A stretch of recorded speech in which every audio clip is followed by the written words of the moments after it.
I wanted to just talk as a male INFP about growing up, basically dealing with being an introverted feeler, an introverted sensor, and everything that comes with an INFP, but being that in the male form, and how I was affected basically by the society I grew up in that basically values the exact opposite in males.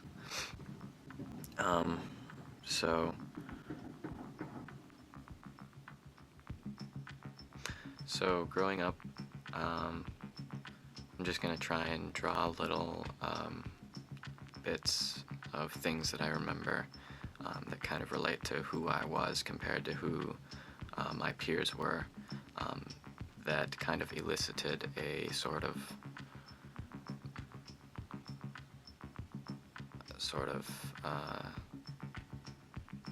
a negative response from those peers in the sort of, you're not like me, which I'm afraid of, and so I'm going to tell you that you're weird and all that.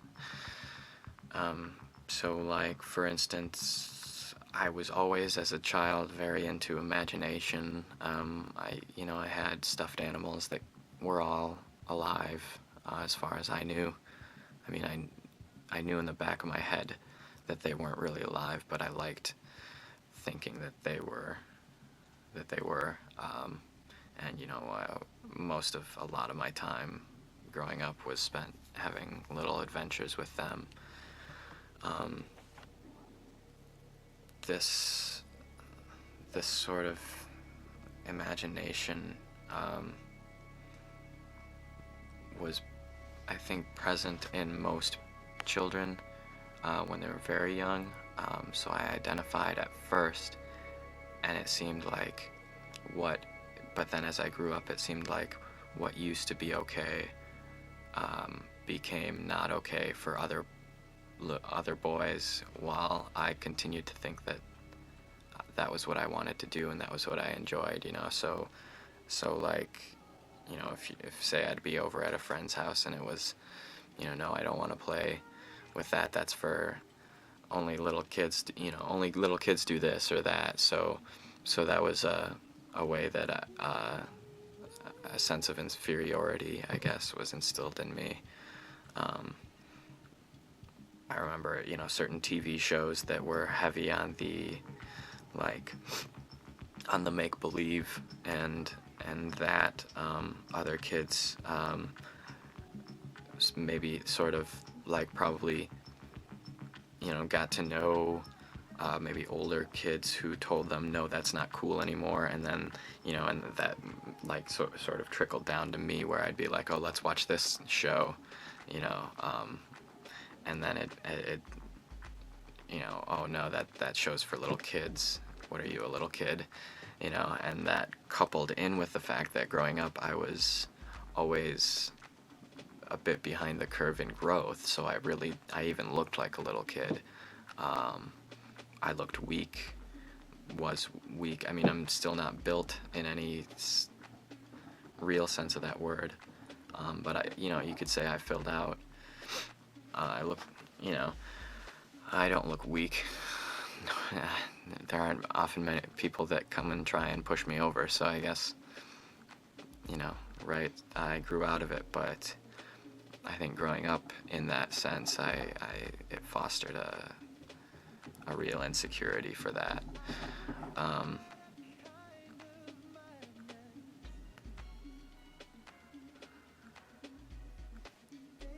Couple that in with growing up through grade school, I did deal with being accused of being gay several times.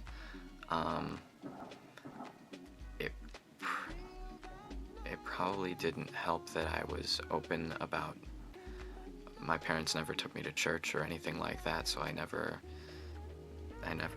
committed to a specific religion. I don't believe in a God. I believe in science and chance. But, to be saying that to your 4th grade peers. Probably not the smartest idea. um, Especially in a very strongly, Christian society. I don't know, my childhood was a story of a lot of ostracizations, and I think both being and non-religious, people started condemning me to hell left and right for a short time, and I think being called gay almost came along with it.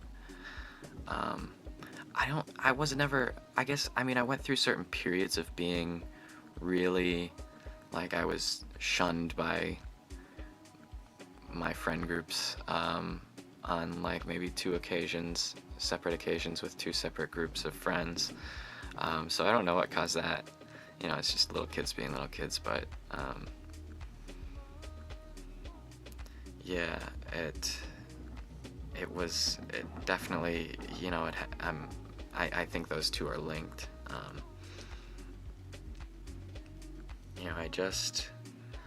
I dealt with girls differently.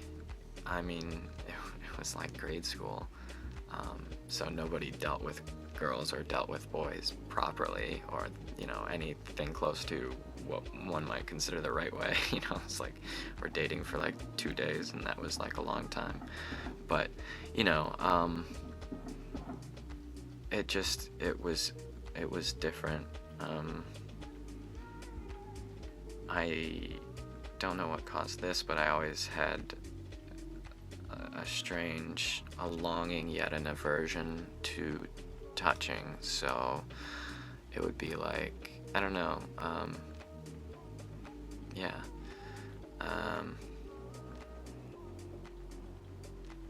But I guess, being called gay, the way that affected me, I mean, it was a source of a lot of indignation. I knew I wasn't gay, although, at least since then, it's tough to be truly mindful when you're 10 to 15 years old. But the way I feel about homosexuality is that it's purely just the result of a stigmatization, and I think that homosexual feelings are present in everyone, and you shouldn't deny the fact that they happen. If you don't want to act on them, then you don't act on them. You don't have to tear other people down for feeling that way or acting. God, what's the point, right? But I guess growing up, though, it was such a, and we've even come a long ways, even since being at that point of childhood, and I think our parents maybe even have come farther in the understanding. It's just, we're ever progressing. We're getting closer towards greater understanding until someday it'll probably all come crashing down in a giant clusterfuck of nuclear bombs or something. But I think I've been trying to get around to describing what being called gay did to me. But yeah, so I'm gonna try and get at that.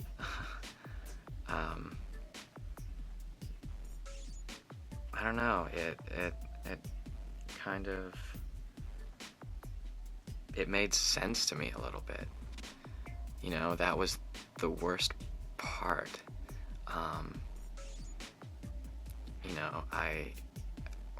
I don't know what you can say qualifies or classifies as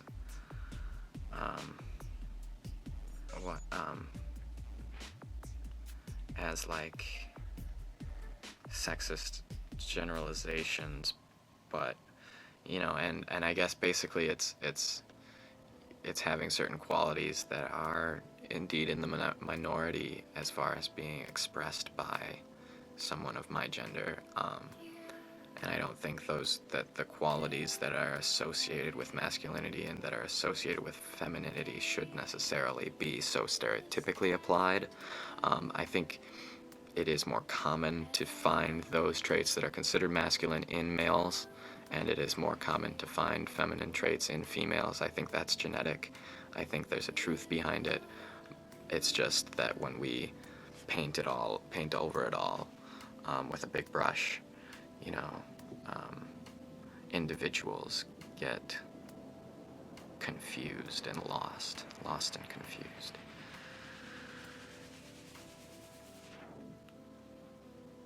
Because, you know, I'm not afraid of who I am. I have been in the past. I've come to terms with who I am, and I realize who I am, and I'm proud of who I am, and I like who I am. There are things I would change or improve about who I am. Improve, not change, probably. But yeah, I guess I have thought like logistically about it. And I've like had the thought like, man, I probably would have made a better girl. Just because I was just so shut in and not good at approaching people. And, you know, it always seemed like girls were the ones getting approached and the guys were the ones who always had to do the approaching. So in that respect, I was like, man, it would be a lot easier. But of course, you know, the longer you live, you get to understand the differences. And yeah, no, I don't envy you girls. I don't envy you. I respect you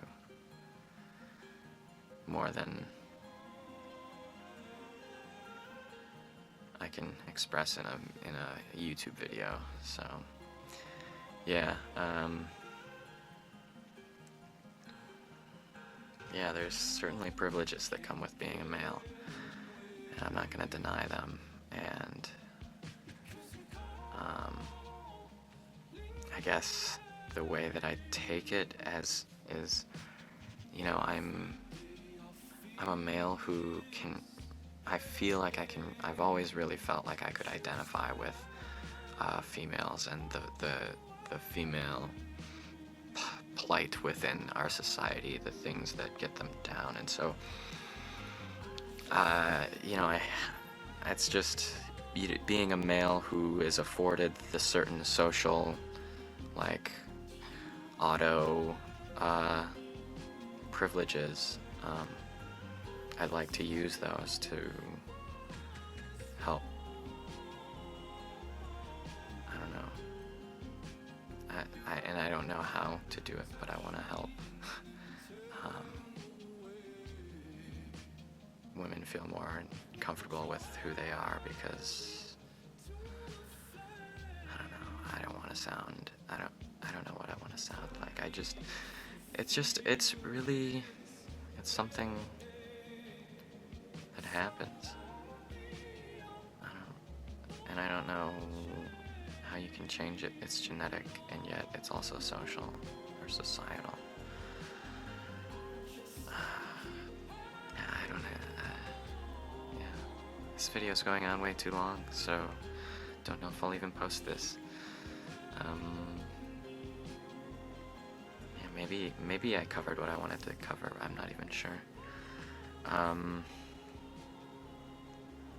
Yeah, alright.